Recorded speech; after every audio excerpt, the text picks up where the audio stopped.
Pam Bondi's voice ripped through the studio like a siren, sharp and unrelenting. Camera zoomed in as her face flushed with the kind of fury only born from desperation. The words didn't matter at first. It was the sheer volume, the shrill pitch that demanded attention. Viewers at home leaned forward, not out of admiration, but out of disbelief. This was no debate, no careful exchange of ideas. It was a spectacle. The studio lights glared down, catching the tension in every corner. The audience shifted uneasily in their seats. Some gasped audibly as Bondi's finger jabbed the air, her voice growing louder with each syllable, drowning out reason. Others glanced at each other, eyebrows raised, silently questioning if this was still politics or theater gone off the rails. The live broadcast turned into something bigger than itself, a collision of volume and dignity, arrogance and restraint. And there, in the middle of the storm, sat Jasmine Crockett. Her body language told a story of its own. Stillness against chaos. She didn't flinch, didn't raise her voice, didn't match Bondi's theatrics. She simply waited, her eyes steady, her hands folded as though she knew something the rest of the room hadn't yet discovered. Every second of silence from her felt louder than Bondi's scream. The cameras cut between them, one woman unraveling, the other unmoved. The crowd's discomfort turned into anticipation. The question was no longer whether Bondi would stop yelling. The question was how, and when, Crockett would answer. The tension was electric. Even those in the control room whispered to one another, recognizing that history has a way of announcing itself, often in the most unexpected of moments. The shouting continued, but it began to sound hollow, like echoes bouncing off walls. The audience wasn't leaning toward Bondi anymore, their eyes fixed on Crockett, waiting. And then came the pause, that fleeting, fragile silence, after Bondi's last scream, a silence heavy with expectation. Everyone knew the reply was coming. What no one knew was how devastating it would be. Because with just one line, a line delivered without shouting, without theatrics, without even raising her voice, Jasmine Crockett froze the room. And what she said next, no one saw coming. What unfolded on that stage was more than just two women at odds. It was bigger than a clash of personalities. It was a collision between two worldviews, two ways of existing in the public arena. On one side stood Pam Bondi, clinging to the old playbook of dominance. Through sheer noise, interrupt, shout, overwhelm and hope the substance never mattered. On the other side sat Jasmine Crockett, embodying something entirely different. Patience, precision, and the quiet confidence of someone who knows the truth doesn't need to scream to be heard. This wasn't merely a disagreement. It was theater with consequence. Millions were watching live, and even more would watch later, as the clips rippled across phones, feeds, and conversations.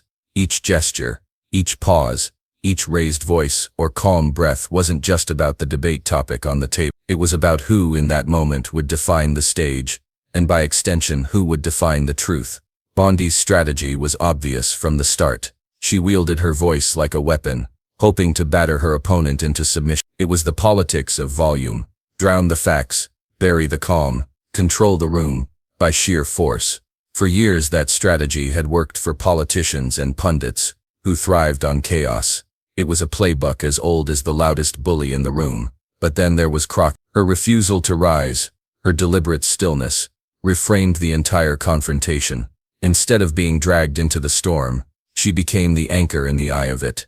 And audiences felt that contrast. One woman red-faced and screaming, the other poised and unmoved, spoke louder than any words.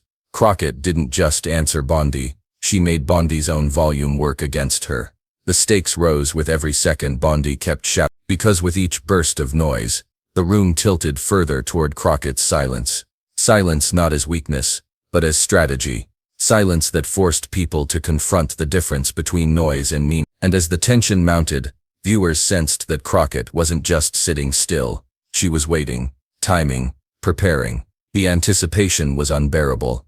This wasn't a battle over a single policy point or talking head debate moment. It was symbolic, almost archetypal. Chaos versus composure, arrogance versus dignity, noise versus truth. It resonated because everyone watching had seen this dynamic play out before, in boardrooms, in classrooms, in everyday conversations where someone tried to control the space with bluster. and everyone secretly longed for the person who could calmly cut through the noise with a single devastating reply. That's why the audience leaned forward. That's why the clip began spreading even before the show ended. Because it wasn't just about what was said, it was about what it meant. Who gets to be heard? Who owns the moment? Who defines reality when the shouting stops? And with every decibel, Bondi added, Crockett's eventual reply gained power. The louder the storm, the more earth-shaking the calm becomes when it finally speaks. By refusing to engage on Bondi's terms, Crockett elevated herself onto higher ground, transforming a shouting match into a morality play. People watching could feel it. The story wasn't over, and the most important line of the night hadn't yet been spoken. The energy of the room shifted, cameras hungry for the moment when silence would finally give way to words. Because the louder Bondi screamed, the stronger Crockett's silence became, and that silence was about to break. To understand why this confrontation felt so explosive, you have to know who Pam Bondi is, and why her voice carried a reputation long before this moment. Bondi was not some obscure pundit pulled from the sideline. She had built a career on volume, visibility and theatrics, first in the courtroom, then on the campaign trail, and eventually on television screens across America. She rose to prominence as Florida's Attorney General, a role that should have demanded impartiality and sober judgment. But Bondi was never one to blend into the background. From the start, she mastered the art of spectacle. Cameras loved her sharp delivery, her polished look, and the way she could turn even mundane legal arguments into dramatic soundbites. For some, that style made her compelling. For others, it was a warning sign. A lawyer more interested in winning headlines than winning justice. Her notoriety deepened during the Trump years. While many legal experts hesitated to tether themselves to a president whose controversies piled up by the week, Bondi embraced the spotlight. She became one of his fiercest defenders on television, parachuting into panel discussions with the same courtroom energy she once wielded in Florida. When critics called out hypocrisy, she doubled down. When facts grew inconvenient, she deflected with speed and volume. It wasn't careful reasoning that defined her, it was performance. And the controversies followed her. Questions swirled about donations received from Trump's foundation, while her office conveniently declined to investigate Trump University. Watchdogs cried foul, but Bondi brushed it aside with the confidence of someone who believed the noise would eventually drown out the substance. And often, it did. She relied on the oldest trick in the book. If you make enough sound, people stop noticing the detail. Television only magnified this tendency. Bondi understood the economy of outrage. She knew that in a media landscape driven by viral clips and quick impressions, raising your voice could command attention faster than presenting a thoughtful argument. She cultivated a persona of sharp comebacks, interruptions, and indignant fury. For her supporters, it looked like strength. For her critics, it reeked of insecurity masquerading as power. Time and again, Bondi positioned herself as the warrior for her side, not by outthinking her opponents but by outshouting them. In heated discussions, she treated pauses as weaknesses and interruptions as victories. For years, this strategy shielded her from having to wrestle with nuance. Theatrics became her armor, volume became her sword. But there was always a flaw in this approach, and it was visible to anyone who looked closely. The more Bondi leaned on her voice to win, the more she revealed how fragile her arguments truly were. Strip away the yelling, the finger pointing, the staged indignation, and what remained was often hollow. She believed that if she looked confident enough, if she sounded unstoppable, then the cracks wouldn't show. And for a time, that illusion held. Crowds cheered her on. Television hosts booked her again and again, and her name stayed relevant in the churn of political media. But volume, like any weapon, dulls when overused. The audience that once leaned in now started leaning back, skeptical. People who once mistook shouting for strength began craving something else: composure, dignity, truth that didn't need to be dressed in theatrics. Which is why her clash with Jasmine Crockett struck such a chord. Crockett was everything Bondi was. Where Bondi relied on force, Crockett relied on precision. Where Bondi filled silence with noise, Crockett wielded silence as power. And when those two forces collided under the unforgiving glare of live television, the cracks in Bondi's strategy widened into full view. Bondi screamed because that was what she knew. She screamed because silence terrified her. She screamed because she believed, as she always had, that the loudest voice in the room was the victorious one. But this time, The very tactic that had carried her through so many battles was about to backfire, because on this night her voice would betray her. To understand why Jasmine Crockett's reply carried so much weight, you have to step back and see the life that shaped her. Crockett didn't arrive on that stage by accident, and she didn't meet Pam Bondi's storm unprepared. Her calm was not a trick of the moment. It was the product of years spent in the trenches of justice, where truth mattered more than theatrics and resilience was not optional but essential. Born and raised in Dallas, Crockett grew up in a community where the promise of equality often collided with the reality of struggle. She saw firsthand how families were failed by broken systems, how justice seemed unevenly distributed, how opportunity too often depended on privilege rather than merit. Those early experiences planted in her a fire for advocacy. But unlike others who turned that fire into noise, Crockett turned hers into focus. Her path to law was not glamorous. It was grueling. Law school demanded late nights and relentless discipline, and she faced the unspoken challenge of being a black woman in spaces still dominated by those who underestimated her. But every time someone questioned her place, she sharpened her resolve. Every skeptical glance, every dismissive comment only prepared her to stand taller. She learned not to meet condescension with fury but with precision. As a civil rights and criminal defense attorney, Crockett walked into courtrooms where the odds leaned heavily against her client. She learned to carry herself with composure, even as prosecutors thundered with accusations or judges tried to cut her short. She discovered early on that anger could be twisted against her, while calm could not be denied. Facts delivered with poise carried a weight no raised voice could match. This was her training ground, a place where silence could be weaponized, and timing could mean the difference between justice served and justice denied. Her activism stretched beyond the courtroom. She stood with protesters, marched with communities demanding change, and used her platform to amplify voices often silenced. In those moments, Crockett didn't just practice law, she embodied justice. She didn't need to shout to prove her place. Her presence was her protest, her calm, her credibility. When she transitioned into politics, becoming a state legislator and later a congresswoman, Crockett carried that same discipline. In hearings filled with interruptions, in meetings clouded by arrogance, she never abandoned her training. Instead of joining the noise, she elevated above it. Her reputation grew not because she sought headlines, but because when she spoke, people listened, not out of shock but out of respect. That is the stark contrast with Pam Bondi. Bondi wielded volume as a blunt instrument, hoping the force of her voice could substitute for the weakness of her arguments. Crockett wielded truth like a scalpel, precise, deliberate, undeniable. Bondi thrived on chaos.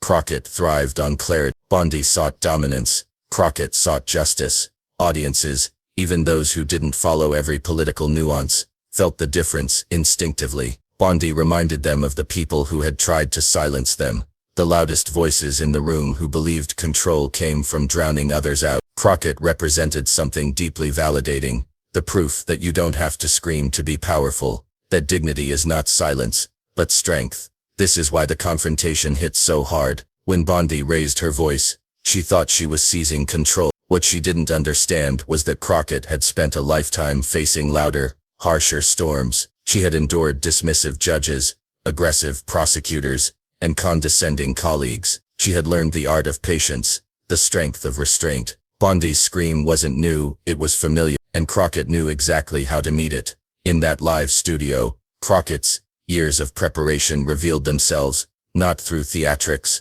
but through stillness. Her composure told the audience, "This is not the first time I've been underestimated. This is not the first time someone has tried to shout me down, and every single time I've answered not with rage, but with truth." Her presence was a lesson. It was a message to every young woman, every immigrant, every person who had ever been talked over. You don't need to match noise with noise. You need to know who you are, and to trust that the truth, delivered calmly, can pierce louder than any scream. And so as Pam Bondi unleashed her fury, Jasmine Crockett didn't flinch. She didn't interrupt. She didn't let the volume rattle her. She waited, steady as stone, until the silence came, because she knew that silence always comes. And when it did, when the air hung heavy, and the crowd held its breath, Crockett stepped into it with the poise of someone who had been training for this exact moment her entire life. And when Bondi screamed, Crockett's years of preparation came alive. The debate didn't settle after Bondi's initial eruption. It only grew more volatile. Every time Jasmine Crockett attempted to answer, Bondi leapt in, her voice swelling like a crashing wave, meant to drown out anything in its path. She interrupted not once, not twice, but over and over, refusing to let a full sentence escape Crockett's lips. The studio became an echo chamber of raised volume, one woman trying to bend the stage into submission through sheer force. The interruptions came sharp and fast, slicing through the air like daggers. "That's not true. You don't know what you're talking about. Answer the question." Bondi layered them on, each shout designed to undercut Crockett before she could find her rhythm. For Bondi, it was a familiar performance: fluster the opponent, dominate the airtime, and declare victory before substance ever had a chance. But Crockett refused to be pulled into the whirlwind. She didn't roll her eyes, didn't snap back, didn't match volume with volume. Instead, she sat anchored, her body language almost serene. She leaned back slightly in her chair,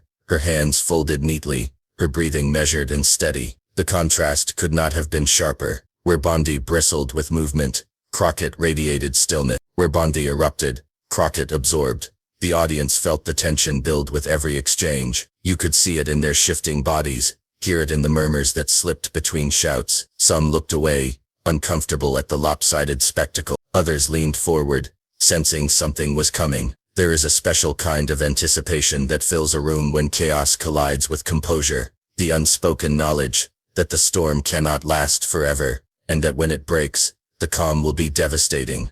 Viewers at home felt it too. Social media began to buzz in real time, people typing furiously, "Let her speak. Why is Bondi screaming? Wait for Crockett. She's going to destroy her." The split screen only amplified the drama. Bondi's face twisted with intensity on one side, Crockett's unwavering gaze on the other.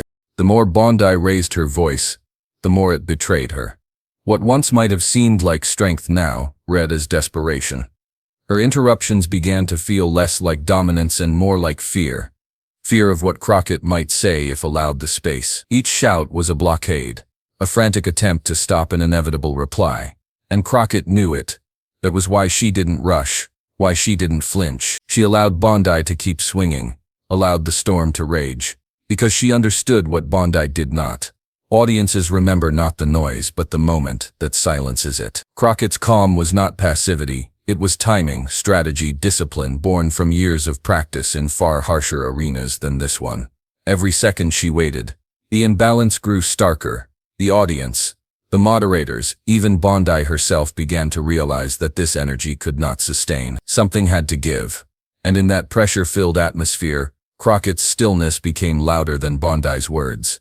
It was almost cinematic, the way the stage shifted. Bondi's voice cracked with strain as she launched yet another interruption, her words spilling over each other. But this time Crockett didn't just wait. She leaned slightly forward, her eyes narrowing with purpose. The audience stilled. The tension crystallized. Everyone knew, instinctively, that the moment was about to flip. And then came the moment Crockett struck. The crescendo of Bondi's shouting finally hit its breaking point. Her voice cracked as she hurled yet another interruption, her words tumbling over themselves, sharp with anger but empty of clarity. The audience, caught in the swell of noise, braced for more of the same. And then, silence. A silence not forced by a moderator or an interjection, but by the sheer collapse of Bondi's breath. That silence was Jasmine Crockett's opening. She didn't leap in, not immediately. She let the stillness linger, let the tension hang in the air, like a tightrope. Her pause wasn't hesitation, it was control. Her eyes remained locked on Bondi, calm and unshaken. And then slowly, with a voice lower than the chaos that had filled the stage moments before, she began to speak.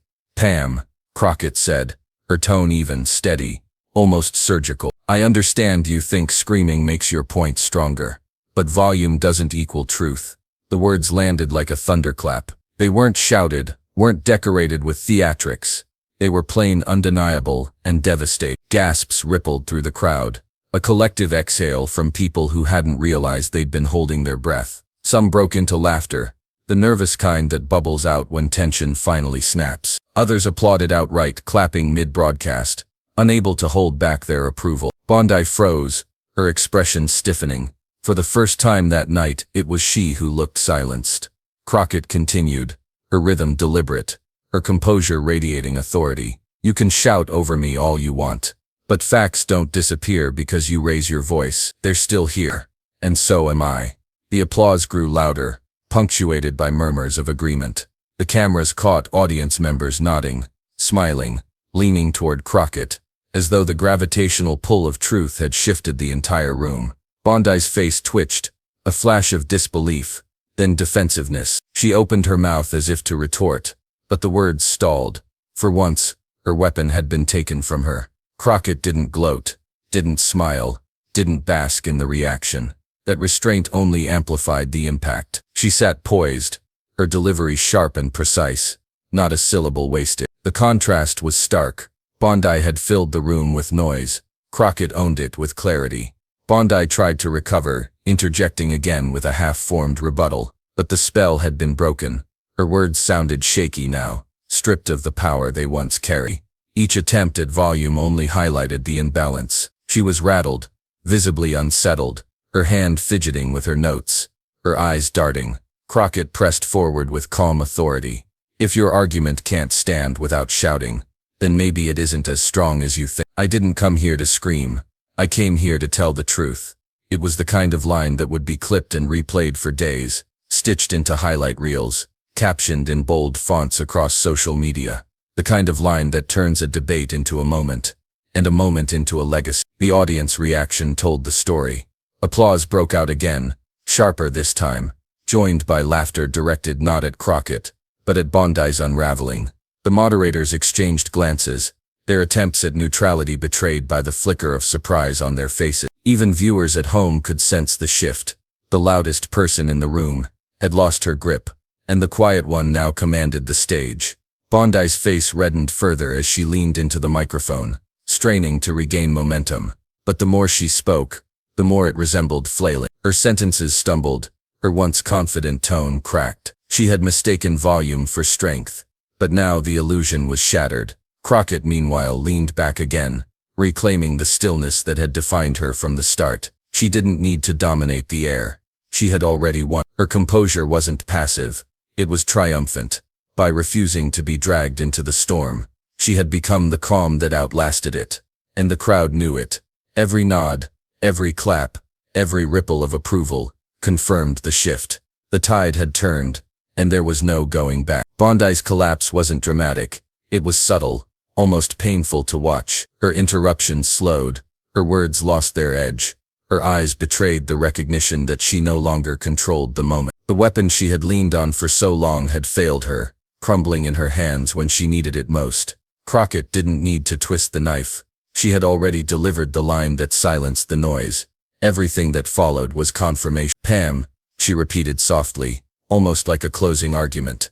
You can yell at me all night, but I'm not here to outshout you. I'm here because people deserve better than noise. The studio erupted, this time with sustained applause that drowned out whatever fragments Bondi tried to muster. The cameras captured her stiff smile, her attempt to mask defeat, but the truth was already written across the faces of everyone watching. It was over. The room knew it, the viewers knew it, and Bondi knew it most of all. Crockett's mic drop reply didn't just end an exchange. It ended the illusion that screaming could substitute for strength. She had shown with surgical precision that dignity carries farther than noise ever could. And in that instant, Bondi realized the crowd wasn't hers anymore. The debate may have ended in that studio, but its echo didn't stay contained. Within minutes, clips of Jasmine Crockett's reply were ricocheting across social media like sparks igniting dry grass. One cut showed Pam Bondi mid-scream, her face frozen in rage, instantly paired with Crockett's calm retort, "Volume doesn't equal truth." It became the line that defined the night. Hashtags surged. Calm over chaos.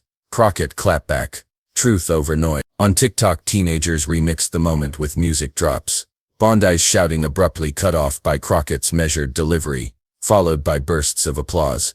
On Twitter, the memes multiplied, side-by-side screenshots of Bondi red-faced and Crockett serene, captioned Exhibit A versus Exhibit B. Instagram flooded with reels of Crockett's one-liner paired with slow-motion crowd reactions. The internet had crowned its victor, and it wasn't even close. News commentators picked up the thread within hours. Panels that normally split hairs and stretch airtime found sudden clarity. It was the line of the night. One anchor declared, Crockett shut down Bondi in one sentence. Another played the clip 3 times in a row, analyzing Crockett's timing, her delivery, even her posture. That pause, that deliberate pause before speaking, that was courtroom training meeting primetime television. A legal analyst marveled. Progressive commentators went further, framing it as a cultural moment. This wasn't just about 2 women debating. This was about who owns the truth. Crockett showed that power isn't about shouting the loudest. It's about standing unshaken when the noise surrounds you. The crowd of viewers, hungry for validation, dignity and strength, latched on instantly. For them, Crockett wasn't just a politician on a panel. She was a symbol of resilience. Crockett's supporters flooded her inboxes, her DMs, her mentions. Messages poured in from across the country. "Thank you for standing tall. You showed my daughter what strength looks like." Finally, someone who doesn't let the noise win. The praise wasn't just political. It was deeply personal. Immigrants, young activists, students, working parents, all saw a piece of themselves in the calm she held under fire. Meanwhile, Bondi's name trended for all the wrong reasons. Clips of her screaming went viral without context, the internet branding her meltdown with merciless humor. One meme overlaid her shouting face with the words, "Me arguing with Wi-Fi that won't connect." Another spliced her interruptions with a toddler's tantrum audio. The verdict online was brutal. She hadn't just lost the exchange, she had lost control. Late-night comedians seized the moment. One joked, Pam Bondi thought she was at a rock concert, but Jasmine Crockett reminded her it was a debate. Another quipped, "The lesson, if you scream long enough you might just run out of air before you run out of arguments." The audience roared, and the clip made the rounds again. Another layer of humiliation for Bondi, another layer of celebration for Crockett. But amid the laughter, amid the applause, there was something deeper brewing. Commentators and columnists began asking what this clash revealed about the state of public discourse. Was America so addicted to noise that it had forgotten the power of composure? Had politics become a game of who could shout the loudest, instead of who could speak the clearest? Crockett's reply had cracked that question wide open. It wasn't just a soundbite anymore, it was a mirror. People shared the clip not just to celebrate Crockett, but to remind themselves that dignity can still win. In classrooms, professors played it for students as an example of rhetoric in action. In offices, colleagues whispered about it by the coffee machine. Parents replayed it for their kids, saying, "See, that's how you stand your ground." The shockwaves rolled on, bigger than the memes, deeper than the hashtags. Because beneath the humor and the viral clips was a truth that resonated. Noise may dominate for a moment, but it cannot outlast clarity. And that was the lesson, the bigger lesson, waiting to be drawn. Because this was never just about a scream or a comeback. It was about the power of poise in an age of chaos. But beyond the memes, the lesson was bigger than the moment. When the noise faded and the replay button stopped clicking, what remained wasn't just a viral clip. It was a reminder that dignity, even in the face of rage, is not weakness, it is strength. Jasmine Crockett's reply wasn't simply a rebuttal to Pam Bondi's outburst. It was a demonstration, live on air, of a truth that stretches far beyond politics. Calm defeats chaos, and composure defeats fury. Bondi came to the stage believing that volume could replace substance, that intimidation could stand in for truth. She came armed with theatrics, but Crockett came with something else. The stillness of a woman trained in courts, in communities, in the fires of activism where lives, not headlines, were at stake. And in that silence before her reply, she showed the world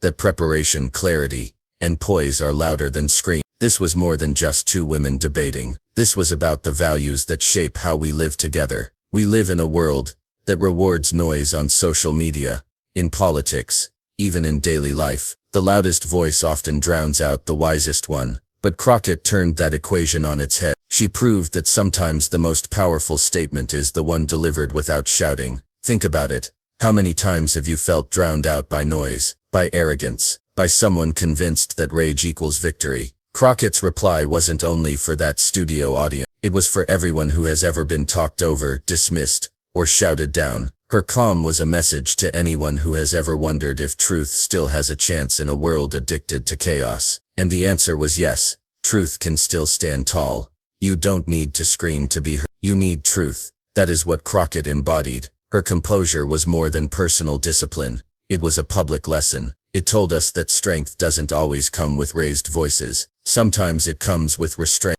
Sometimes it comes with the courage to let silence build, until your words carry the weight of inevitability. That is why this moment resonated so deeply. It wasn't just Crockett winning a debate point. It was Crockett offering a blueprint. She showed that dignity is not passive. It is active. It is fierce. And it can topple arrogance without ever descending to its level. Her reply became a metaphor. It said, when you are faced with noise, don't be consumed by it. When arrogance confronts you, don't match its rage. Stand tall. Let your truth do the work. And that metaphor carries beyond politics, into classrooms, workplaces, even family tables. Every place where someone tries to shout you down, Crockett's moment stands as a reminder. Composure can cut through chaos like light piercing through smoke. That is why the crowd shifted, why the applause erupted, why the internet crowned her the winner. It wasn't just about the cleverness of her words. It was about the symbolism of the scene. One woman screamed until her voice shook.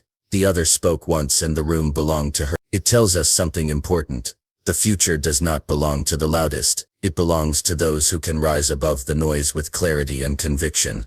And in that instant, Crockett gave more than a reply. She gave a lesson, one the nation needed to hear. Because when chaos screams, dignity does not need to shout back. It only needs to stand. Pam Bondi screamed. She shouted, interrupted, and tried to drown the moment in volume. But it wasn't the shouting that history remembered. It was the reply, Jasmine Crockett's calm, measured line that froze the room and left the crowd stunned. One woman screamed, the other stood tall, and in the silence that followed, everyone understood who truly owned the stage. This wasn't just a viral clash, it was a lesson. Noise can shake walls, but it can't build truth. Rage can fill the air, but it cannot command respect. Crockett proved that dignity, steady, unshaken, fearless, will always outlast arrogance. And that's the heart of this story. It's not about a single night or a single debate. It's about what kind of voices we choose to amplify, what kind of leadership we demand, what kind of courage we need in this moment of history. Crockett didn't just win a debate. She reminded us that calm strength will always stand taller than chaos. If you believe in voices like Jasmine Crockett's, voices that cut through noise with truth,